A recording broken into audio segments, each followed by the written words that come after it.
Hello. Welcome to a new Rockabot class.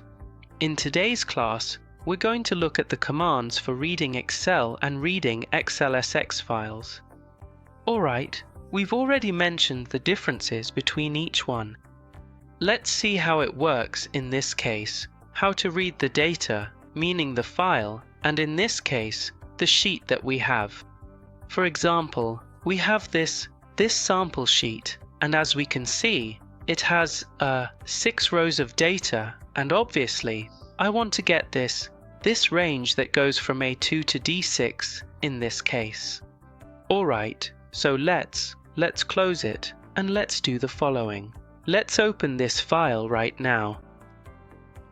Wait for it to load, we open it, wait for it to open properly, check, and it opened correctly. Alright, let's go ahead and read it. We're going from A2 to D6, as we said, and we're going to store it in the variable datos. Okay, if I run this, you'll see that in datos we'll be able to see exactly all the data we have, which was extracted correctly.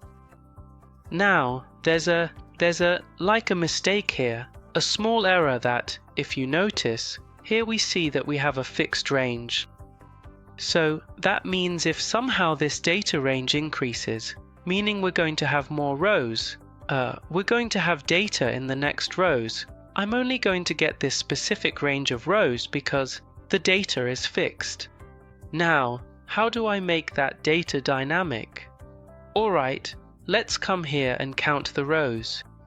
Okay, we're going to store this value in the variable feelers and run it.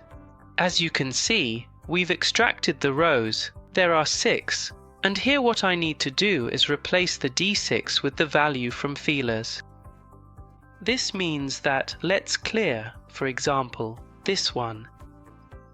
If I run it now, we'll see that it extracts the data I wanted to extract, and now I can rest assured that if at any point this Excel file gets more data, since I'm reading the data that Excel has meaning, whether it has 6 rows like in this case, or 20, or 1,000,000, it won't matter to me because it will always read the rows of data that are in that Excel file. So, it's going to get that number, and since I've set it up here with the variable rows that changes according to the data rows it contains, I can rest assured that it will always extract all possible data. Alright. Now let's see what happens. Let's close this here. Let's see what happens with XLSX. We're going to do the same thing. We're going to use the open file command.